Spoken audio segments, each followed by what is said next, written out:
Good morning friends, কেমন আছো? আশা করছি ভালো আছো। আর আমি খুব ভালো আছি। তো নতুন একটি ভিডিওর সঙ্গে তোমাদেরকে স্বাগত জানাচ্ছি। আজকে হচ্ছে 24শে ডিসেম্বর, অনেক দিনের ভিডিওটা তো আজকে পোস্ট হবে, তাই এডিট করছি। তো সকালবেলায় ঘুম থেকে উঠেছি, মোটামুটি এখানে অচেনা জায়গায় না আমার তো ঘুম হয় না। তো আমার ঘুম মোটামুটি 5টা নাগাদ ভেঙে গেছে। তো আমি শুয়ে শীতের দিনেই গড়াগড়ি খাচ্ছিলাম। তো এখন ছেলেকে ভাত খাওয়াবো, খাইয়ে বাইরে বেরাবো। তো কালকে তো আমরা এসেছি, এসে আমাদের এসে পুরো ক্লান্ত হয়ে পড়েছি, তার জন্য আর বাইরে যাওয়া হয়নি।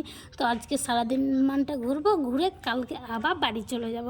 তো দেখো এইখানটায় ছেলেকে খাওয়ানোর পরে এইখানে আমার বর মাংস রান্না করছে, খাসির মাংস নিয়ে এসছে, তাই রান্না করছে। তো জগৎ যন্ত্রণা করে দিয়েছিলাম, সবাই মিলেই করেছি। তো এখন বর রান্না করবে, রান্নার মধ্যে আমরা একটুখানি রেডি হব, রেডি হয়ে বেরাবো। তো সকালবেলায় আলুর তরকারি আর মুড়ি হয়েছিল, তো সেটা খেয়েছি, খেয়ে এখন বেরাবো। তো চলো, যখন বেরাবো তখন তোমাদের সঙ্গে আবার দেখা করব। তো দেখো, খাওয়া দাওয়ার পরে মাংসটা অলরেডি রান্না হয়ে গেছে। তো রান্না করার পরে এই দেখো রেডি হয়েছে। তো আমি এই চুড়িদারটা নিয়ে গেছিলাম, এরকমটা করে সেজেছি। আর তার আগের দিন রোদ পড়েনি, বুঝেছো তো। আর আজকে এতটা রোদ পড়েছে, মনে হচ্ছে গরমকালের মতো। আর এখন এতটা রোদ, মনে হচ্ছে শীতকাল না, পৌষ মাসে এত ঠান্ডা হয় তবুও শীত নাই। তো চলো আবার পরে দেখা করছি। তো দেখো এইখানে এসেছি, এটা হচ্ছে যে কি সোনাঝুরির হাট বলে এটাকে। তো এগুলো যতগুলো গাছ আছে না, তো এগুলো সব সোনাঝুরি গাছ, সেই জন্য এটাকে হাট। তো পৌষ মাসের পুরোটা মেলার মতন এখানে বসে। আর রেগুলার কোনো একটা বারে বসে, অতটা জানি না। তো এখানে হ্যান্ডমেড যে জুয়েলারিগুলো হয় না, সেগুলো আছে। আর হচ্ছে যে কি সেই শাড়ি, চুড়িদার, কুর্তি, কাঁথা স্টিক শাড়ি, তারপরে ওই তো হ্যান্ডমেড জুয়েলারি, তারপরে একতারা দোতারা, কাঠের অনেক জিনিস। তো এখানে ঘুরলাম, তো সেরকম আমার জিনিসপত্র অতটা পছন্দ হয়নি, তার জন্য আমি কিনিনি। আর বাড়ির কাছে দূর, তো বয়ে নিয়ে যেতে প্রচণ্ড অসুবিধা হয়। তো আমার মনে হয় বাড়ির কাছেই কিনবো, ওই জন্য কিনিনি। তো ছেলে নিয়ে গেছিলাম, ছেলে তো খেলনা কেনার জন্য আসছে, তো ছেলেকে তো কিনেই দিতে হবে। তো দেখো এখানে টুকটুকিতে চেপেছি, চাপার পরে এখানে এসেছি, এটা শান্তিনিকেতন। তো শান্তিনিকেতনে এই তো এগুলোই দেখো। তো শান্তিনিকেতনে এসেছি, শান্তিনিকেতনে এসে দেখলাম তো রবীন্দ্রনাথ ঠাকুরের জন্মস্থান। তো ভালো লাগলো, খুব খারাপ না, ভালোই লাগলো, বুঝেছো। তো এইটা হচ্ছে যে কি রাত্রেকার ভিডিও। তো রাত্রিবেলায় বোলপুর আছে, বোলপুরের মেলা, এটা বিশাল বড় মেলা। আর মেলাতে ঠেলা খাওয়া এটা মানুষের অভ্যাস।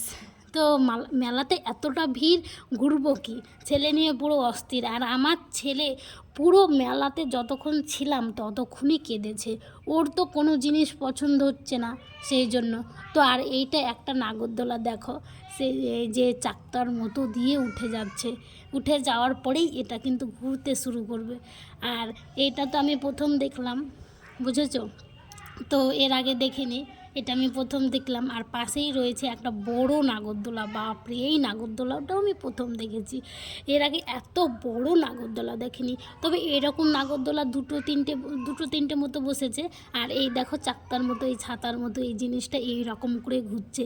মানুষের ভয় কি নাই, মানুষের এত দুর্ঘটনা ঘটেই যে জিনিসপত্র নাগরদোলাতে তার চাপার জন্য, তাও মানুষের ভয় নাই। দেখো কেমন করে ঘুরছে, আমার তো দেখেই ভয় লাগছে। আমাকে যদি লাখ লাখ কোটি টাকা দিয়ে দেয় মনে হয়, তাও মনে হয় আমি চাপবো না, বুঝেছো।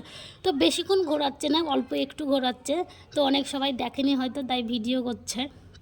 তো আমিও করলাম একটুখানি ভিডিও। তো দেখো এরপরে এসেছি এই দিকগুলোতে ঘুরতে। তো ওই তো আমার একটাই কথা, যে আমাদের এমনি লাগেজ বেশি হয়ে গেছে, তো কিছু কেনার নাই, মেলাটা ঘোরার আছে, তাই ঘুরছি। তো দেখো সোয়েটার পরেছি। আর এই দেখো এই একটা দিদিভাই, এই দিদিভাইয়ের সঙ্গে গেছিলাম, ওর বর গেছিলো, আমরাও গেছিলাম। তো দেখো পেছনে বরে আমার ছেলেকে নিয়ে আছে, আর আমি সামনের দিকে একটু ভিডিও করছি। আর ও বললো, দাও আমাকে একটু দেখাও মুখটা, দেখি কেমন হয়ে আছে। আমি বললাম, না না, সুন্দর হয়ে আছে তোমার মুখটা, বুঝেছো। তাই বললাম, তো দেখো কত ভিড়। তো চলো আজকের মতো শেষ